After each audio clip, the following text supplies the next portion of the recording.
ассалому алайкум дӯстони азиз, ассалому алайкум подписчикҳои доктор Шералӣ, ассалому алайкум ба ҳамаи шахсоне ки ин видеоро тамошо карда истоданд. имрӯз ман ба шумо баъзе маълумотҳое ки ба шумо фоида мекунанд гуфта мегузарам. умедвор ҳастам ва бовар мекунам ки ин тавсияҳо ба шумо писанд меояд. дӯстони азиз, пеш аз дарсро мавзӯъро сар кардан адреси худро як бор такрор мекунам.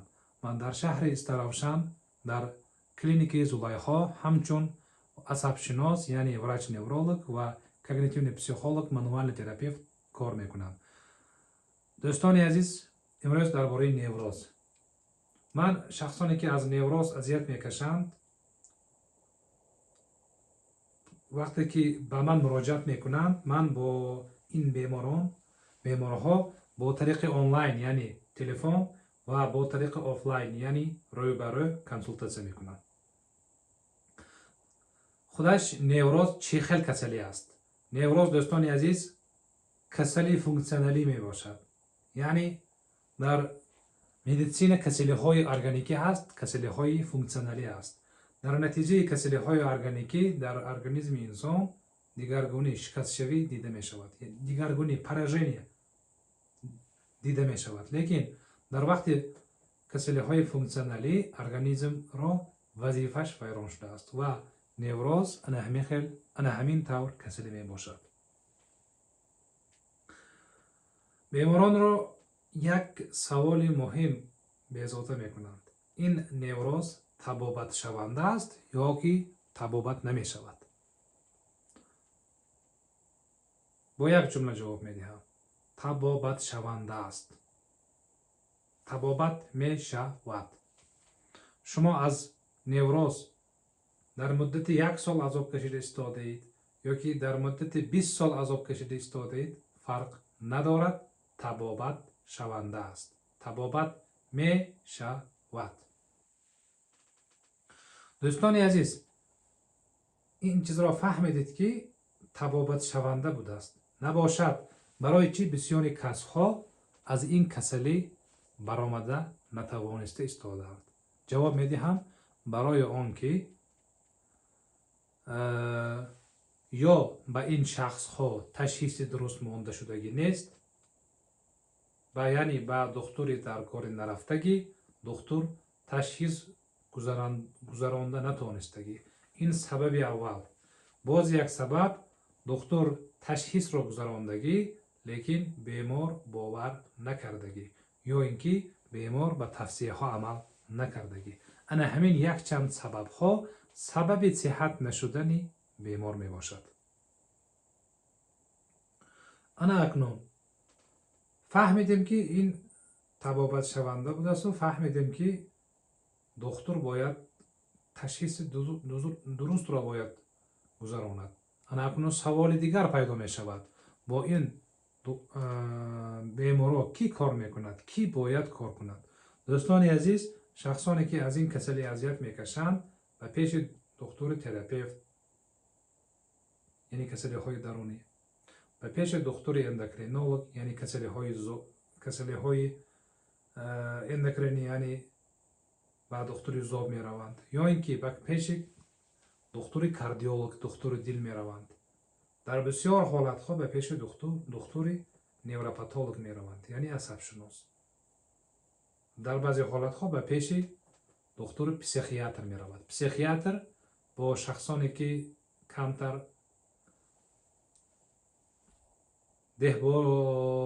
деҳқонӣ фаҳмонем, агар бо касалиҳои девона, яъне бо касалиҳои серьёзне кор мекунанд, ана ҳамин психиатр номида мешавад, бо ана ҳамин беморҳо кор мекунад. лекин на кардиолог, на эндокринолог, на невролог, на психиатр бо роҳи психотерапия бо беморон кор карда наметавонанд. барои чӣ? барои он ки дар университет ин психотерапияро, дарсгузарониро, суҳбатро бо ин духтурҳо ёд надодааст ягон кас. суҳбат кардан, психотерапия гузарондан кори психиатр нест, кори кардиолог нест, кори эндокринолог нест, кори асабшунос нест. дӯстони азиз, ман пеш аз когнитивни психолог шуданам дар муддати 2 сол дар федератсияи Россия дар ординатура хондам оид ба неврология. лекин вақте ки ман невролог будам ва дар неврология таҳсил мегирифтам, психотерапияро ба ман ёд надодагӣ аст, барои он ки ин касалии неврологически нест, ин касалии неврология асабӣ нест, ин касалии психологӣ мебошад. фақат як чизро фаҳмед, ин касалии психологӣ гӯем агар шумо фикр накунед ки ин касалии девонагӣ нест, девонагӣ аст. Не, ин хел нест асохи. бо ташхиси депрессия, бо ташхиси невроз, ваҳму тарс, клинический психолог, врач-психолог ё медицинский психолог ёки врач-психолог, психотерапевт кор мекунад. шумо ҳамин чизро фаҳмед. ана акнун ман дар шаҳри Истаравшан кор мекунам. шахсе ки нияти сиҳат шудан дорад ва шахсе ки ба ман бовар мекунанд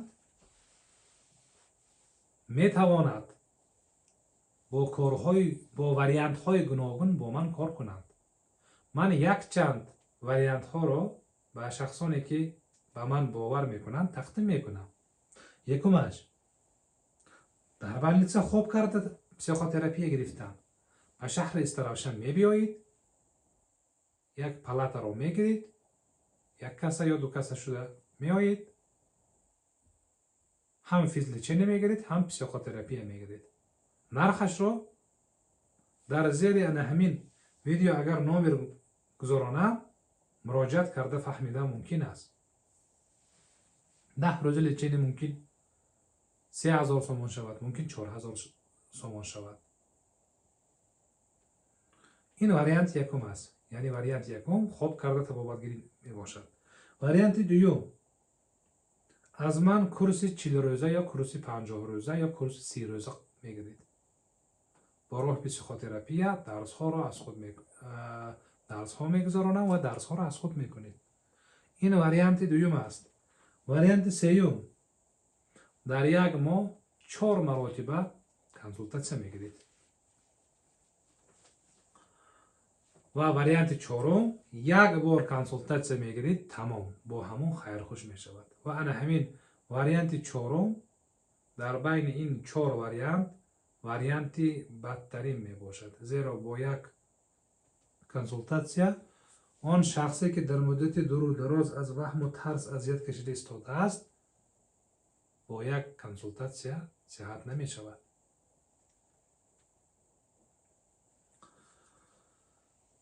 як хатое ки беморои неврозу депрессия мекунанд, ин як доруро орзу кардан мебошад.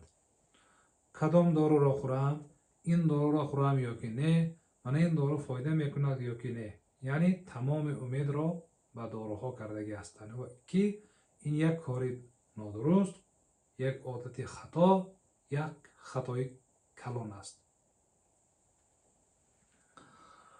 доруро шумо ҳамчун фонарик истифода баред, лекин ба дору такя накунед.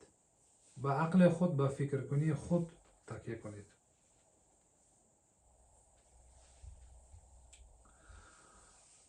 дар байни шахсоне ки невроз ваҳму тарс доранд, он шахсоне ки аз сидқи дил ҳаракат мекунанд, инҳо натиҷа мегиранд, мондагиҳо азоб кашида рафтан мегиранд.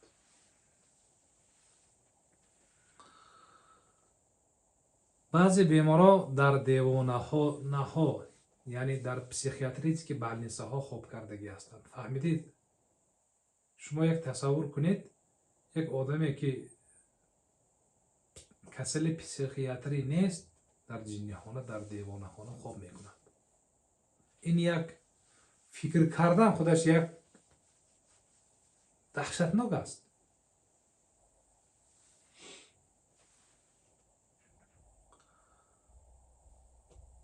فرق ندارد دوستان عزیز. اگر شما مثال خون سپرده باشید، انالیز پیشاب و دیگر کارها رو یا که دل رو EKG وزی کرده باشید، سر رو MRT کرده باشید، در شما یگان کسلی رو نیافته باشد، میتونید با طریق آنلاین کار کنید. شما هر روز یا هر هفته یک مرتبه 2 مرتبه از یک چند صد کیلومتر خوب به پیش من آمدنتون شرط نیست. من بسیار بیمارایی که زن هستند اینها را من نمیشناسم، با طریق آنلاین کار کردگی هستیم و آنها صحت شدگی هستند.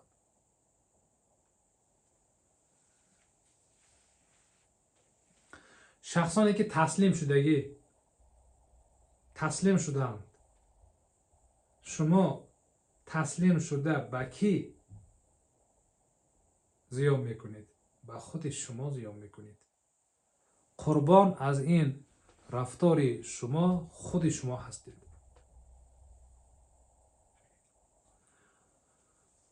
دوستان عزیز، در بسیار شخص ها پرابلم رومیناتسی هست. در شخصی که علل خصوص دپرسی دارد رومیناتسی هست. رومیناتسی این حیات گذشتگی را همچون ژوچکا قپیدن است. درباره این رومیناتسی درس دارم، درباره بسیار موضوع ها درس دارم، لیکن یک چیز رو باز فهمید. شما وقتی که خطی من کار میکنید، کار رو سر میکنید، یک خود کار کردن به شما فایده نمیکنه. شما فهمیده انا همین معلومات هایی که گرفتید به حیات خود تطبیق میکنید. دفتر میگیرید، روچکه میگیرید، مشق میگیرید. هم دارو، هم مشق و هم پسیکوتراپی این راه بهترین میباشد. صحت و سلامت باشید. خود شما دیده استادید که در زبان تاجیکی درباره وهم و ترس یک چند آدم معلومات میدهد. همه مثال دکترها این کسلی را نمیدانند، نمیفهمند. بسیاریشان نمیفهمند.